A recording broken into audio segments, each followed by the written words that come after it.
Assalamualaikum warahmatullahi wabarakatuh.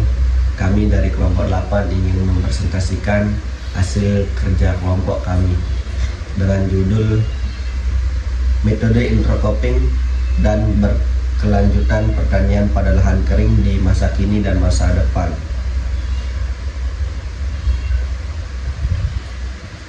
Pengertian intercropping. Intercropping adalah suatu sistem pertanian yang melibatkan penanaman dua jenis tanaman secara bersamaan dalam satu lahan yang sama pada waktu yang bersamaan.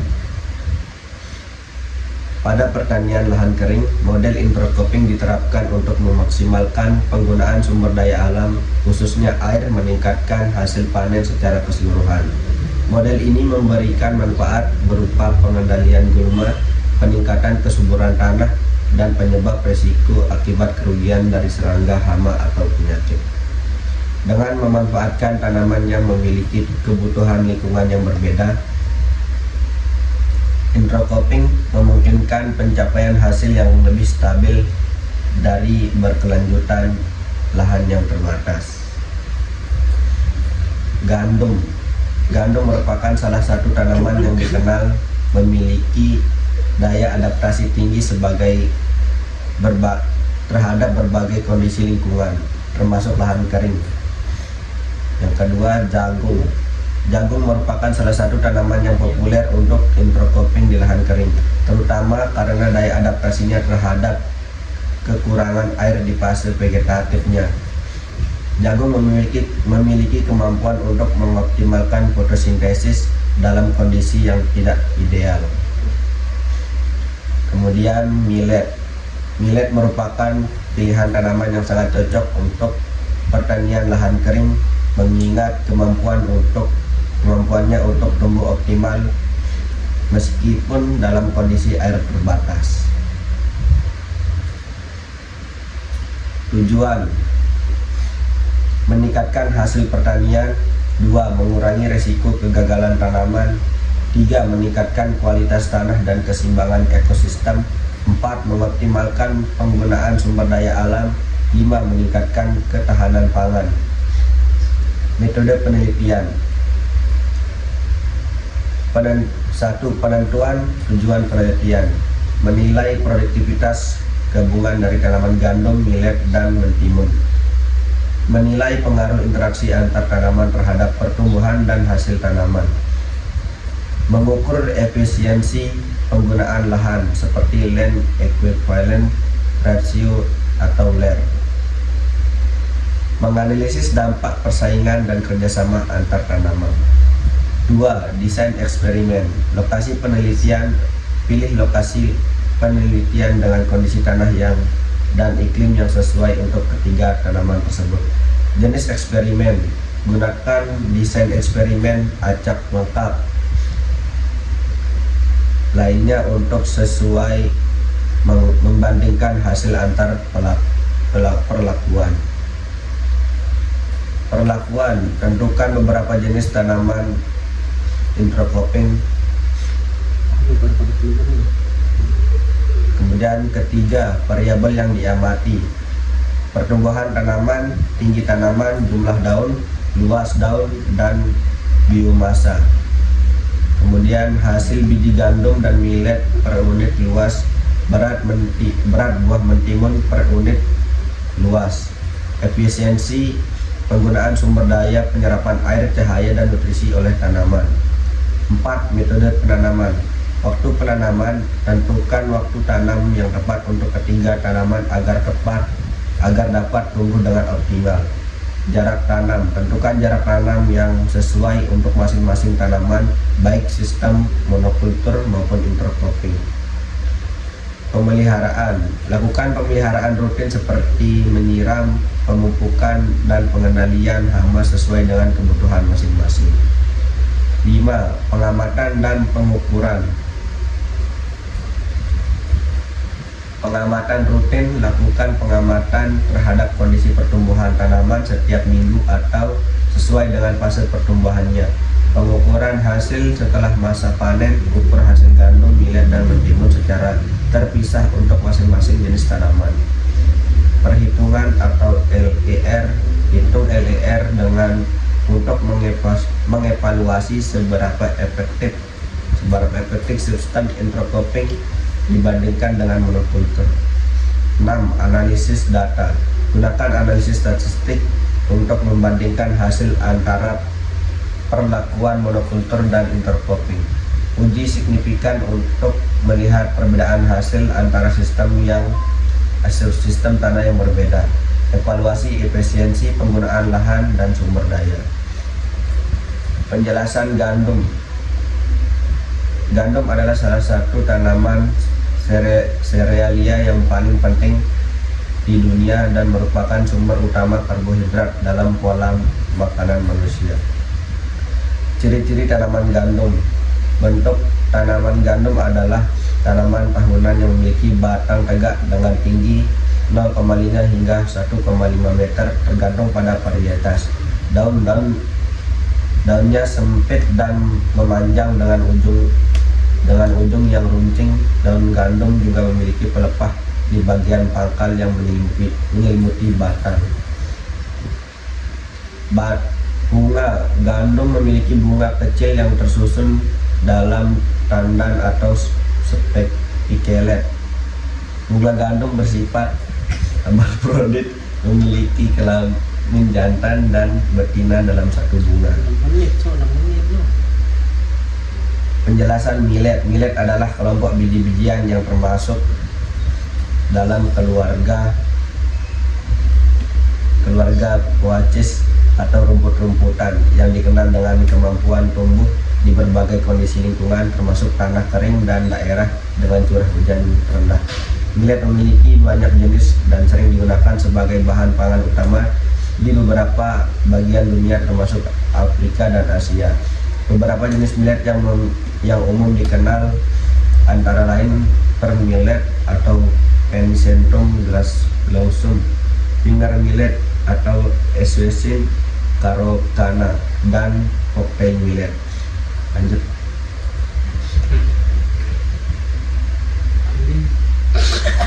Ciri-ciri tanaman. Baik, saya akan melanjutkan materi selanjutnya.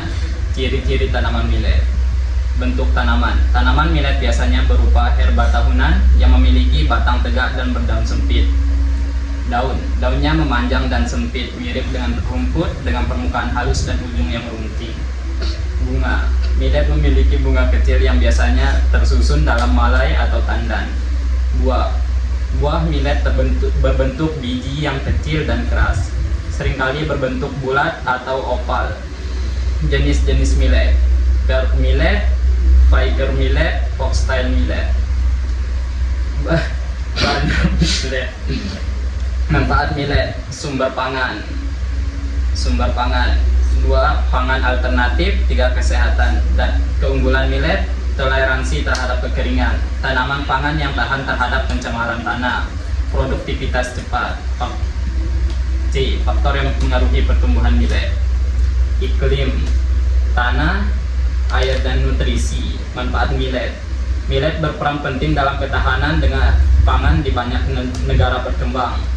Secara keseluruhan. Penjelasan mentimun. Mentimun adalah salah satu jenis tanaman buah yang termasuk dalam keluarga Cucurbitaceae yang juga mencakup labu, melon, dan semangka. Mentimun dikenal luas sebagai sayuran, meskipun secara botanikal ia adalah buah karena berkembang dari bunga tanaman. Mentimun banyak dibudidayakan di seluruh dunia karena rasanya yang segar dan kandungan air yang tinggi. Ciri-ciri tanaman mentimun. Bentuk tanaman. Mentimun adalah tanaman merambat atau merayap yang memiliki batang panjang, berbulu, dan bersulur. Daun mentimun berbentuk jari-jarian dengan tepi bergerigi. Bunga. Mentimun memiliki bunga kecil berwarna kuning. Buah mentimun berbentuk silindris dan dapat tumbuh dengan panjang bervariasi antara 10 hingga 30 cm. Jenis-jenis mentimun. Mentimun buah, mentimun mini dan atau gherkin, mentimun Japan atau Japanese cucumber. Manfaat mentimun: penyegar dan hidrasi, kandungan gizi, kesehatan kulit, pencernaan, mengatur tekanan darah, Proses pertumbuhan mentimun. Penanaman mentimun dapat dibudidayakan dengan menanam bijinya langsung di tanah atau dengan cara pembibitan. Bibit tanaman mentimun biasanya mulai tumbuh setelah sekitar 7 hingga 10 hari setelah penanaman. Perkembangan tanaman. Setelah tumbuh, tanaman mentimun berkembang seperti ajir atau pagar untuk merambat secara vertikal. Pembungaan dan pembuahan. Tanaman mentimun mulai berbunga setelah 30 hingga 45 hari, tergantung pada varietas dan kondisi pertumbuhannya. Faktor yang mempengaruhi pertumbuhan mentimun: iklim, tanah, penyiraman, pemupukan, pengolahan dan konsumsi. Mentimun dapat dikonsumsi dalam berbagai bentuk: mentimun segar, acar mentimun, jus mentimun. Manfaat ekonomi: mentimun adalah salah satu komoditas hortikultura yang penting dibudidayakan secara luas di banyak negara.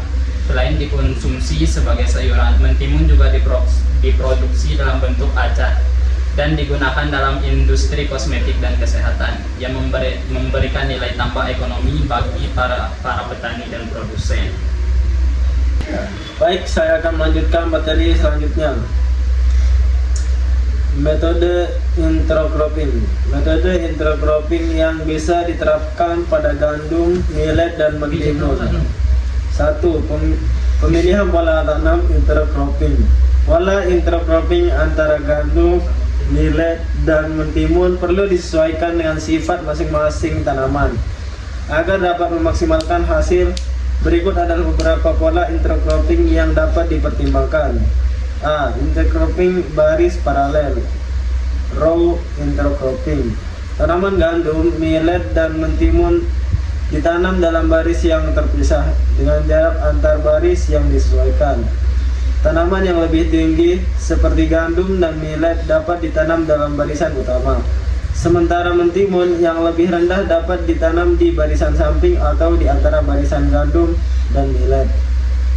Keuntungan: memungkinkan tanaman yang lebih tinggi tidak menghalangi cahaya untuk tanaman yang lebih rendah. Mentimun sebagai tanaman merambat dapat memanfaatkan ruang bawah tanaman gandum dan millet. Contoh susunan: baris pertama gandum, millet, mentimun, atau dengan penyangga atau pagar agar bisa merambat. B. Intercropping sistem tandem atau strip intercropping. Tanaman ditanam dalam bentuk jalur atau strip dengan satu jenis tanaman yang lebih dominan di bagian tengah, tanaman lainnya di sekitarnya. Misalnya, gandum dapat ditanam di jalur utama, sementara millet dan mentimun ditanam di jalur pinggir atau di antar jalur gandum. Keuntungan: mengoptimalkan ruang dengan memanfaatkan area lahan yang luas dan memungkinkan rotasi cahaya yang baik antara tanaman tinggi dan rendah. Contoh, strip 1 gandum atau menjadi tanaman utama yang dominan. 2. Millet dan mentimun atau ditanam di sela-sela gandum. C. Intercropping sistem campuran atau mixed intercropping. Tanaman ditanam secara acak di area yang sama tanpa barisan atau pola tertentu. Metode ini lebih fleksibel, namun memerlukan pengelolaan yang lebih teliti untuk menghindari persaingan yang melebihi antar tanaman. Keuntungan: meningkatkan keanekaragaman tanaman di lahan dan dapat mengurangi kerugian akibat serangan hama atau penyakit. Contoh susunan: tanaman gandum, millet, dan mentimun ditanam di suatu area yang sama dan penataan jarak yang cukup agar tidak terjadi kompetisi yang berlebihan. 2. Pertimbangan jarak tanam. Jarak tanam antar tanaman sangat penting dalam intercropping untuk memastikan bahwa setiap tanaman mendapatkan ruang yang cukup untuk tumbuh dan berkembang. Dalam hal ini, karena sifat tanaman gandum, millet, dan mentimun yang berbeda, penataan jarak perlu disesuaikan. Gandum.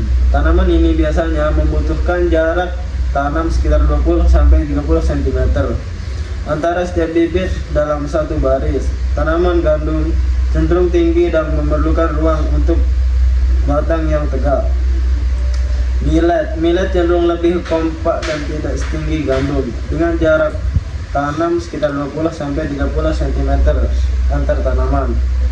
Mentimun. Mentimun adalah tanaman merambat yang memerlukan ruang lebih untuk merambat. Jarak antar tanaman mentimun idealnya 30-40 cm.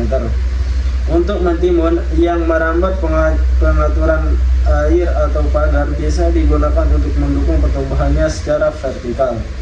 3. Pengelolaan air dan pemupukan. Dalam intercropping, pengelolaan air dan pemupukan harus disesuaikan dengan kebutuhan masing-masing tanaman. Pemupukan. Gandum dan millet mungkin memerlukan jenis pemupukan yang sedikit berbeda. Sementara mentimun bisa membutuhkan lebih banyak pupuk organik karena kebutuhannya akan nutrisi lebih besar. Pemupukan dapat dilakukan secara terpisah berdasarkan kebutuhan masing-masing tanaman. Penyiraman. Mentimun membutuhkan lebih banyak air dibandingkan gandum dan millet.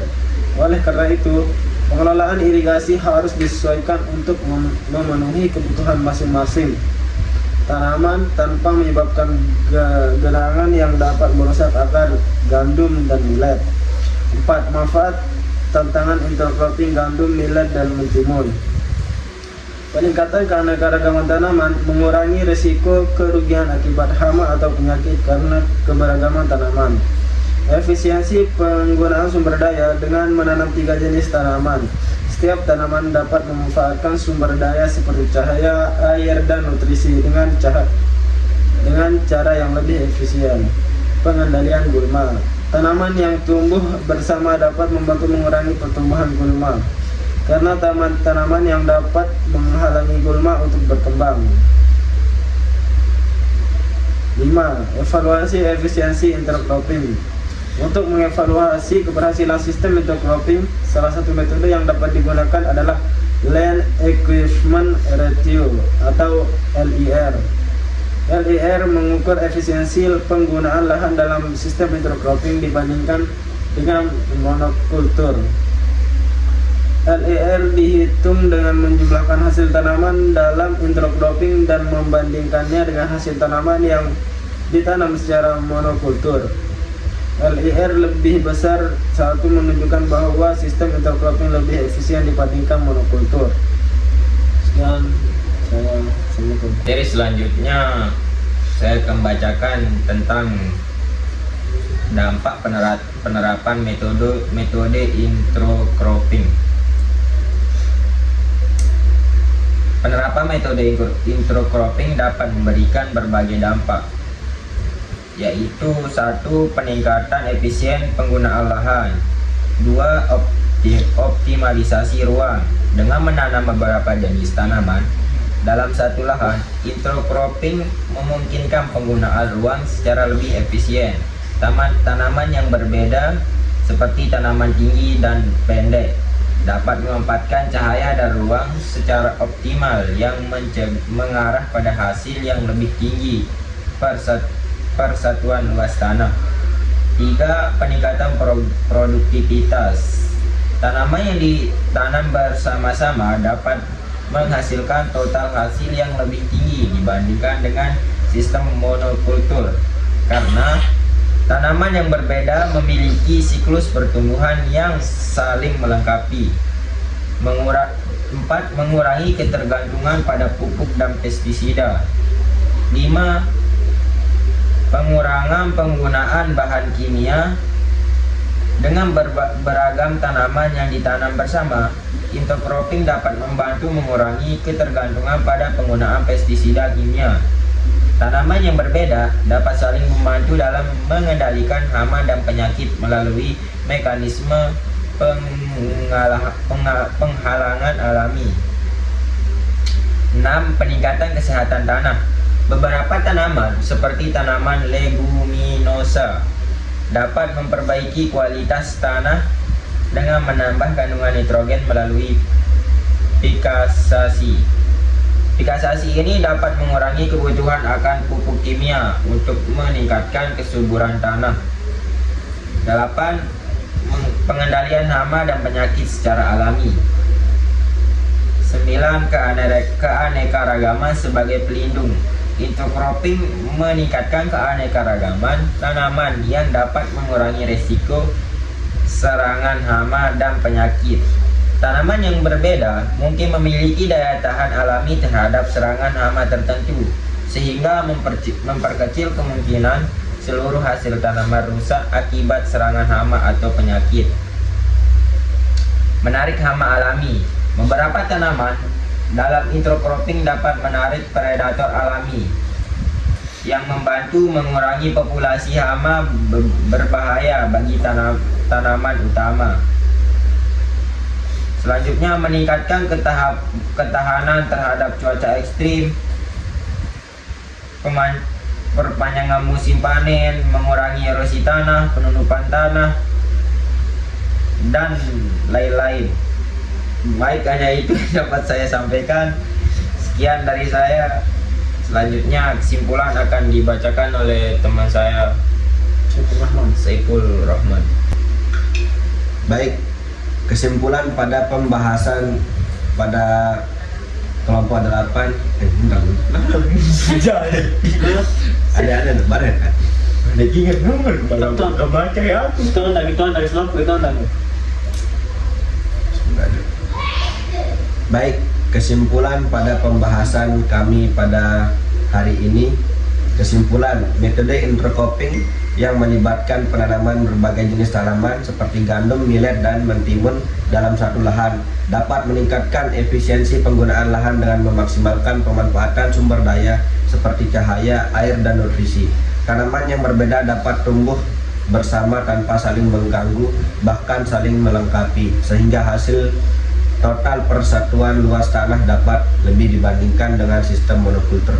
Selain itu, intercropping juga meningkatkan keanekaragaman hayati di lahan pertanian yang berkontribusi juga pada pengurangan risiko kerugian akibat hama dan penyakit. Sekian dari kelompok 8. Assalamualaikum warahmatullahi wabarakatuh.